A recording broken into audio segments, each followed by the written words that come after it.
Now, this is very important to understand.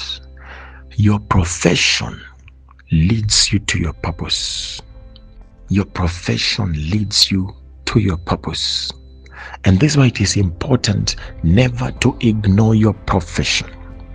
A profession, whether it is something that is your pedigree or whether it is something that you did in school, in an institution, there's something that you did, there's something that somehow your parents, they took you to school, your guardians took you to school to learn something, or probably God allowed you to go and work somewhere, and you have the burden for something else. You have the burden for ever getting into the marketplace, into business. You have the burden to get into the ministry. But then sometimes people can be tempted, or someone can be tempted by saying, you know what, I think I want to give up on this job. I want to give up on this learning. I want to give up on this craft that I'm learning. Don't give up on that. There is nothing that accidentally happens to someone that is called by God. There is no learning that is by accident when it comes to a man or a woman of God. There is no career choice. There is no business or engagement that happens by chance or by accident. You see, God allows Moses to grow up in the palace for many years. And in Acts chapter 7, the Bible says, but Moses was learned in all the wisdom of the Egyptians. Look at this. And he was mighty in words and deeds.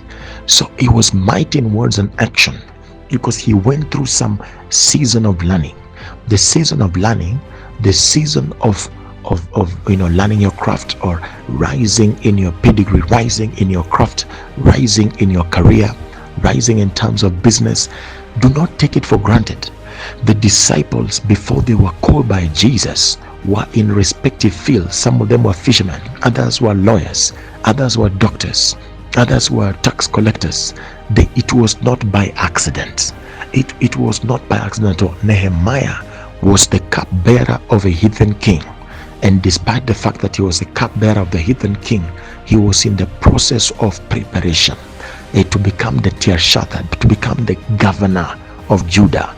And so by being the cupbearer of the king, listen to me, child of God, those who have worked with and for men they are easier, they understand easily working with God.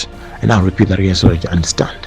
When those ones that have worked for men and under people and with people, they find it easier to work with God as compared to those ones that have never worked with people.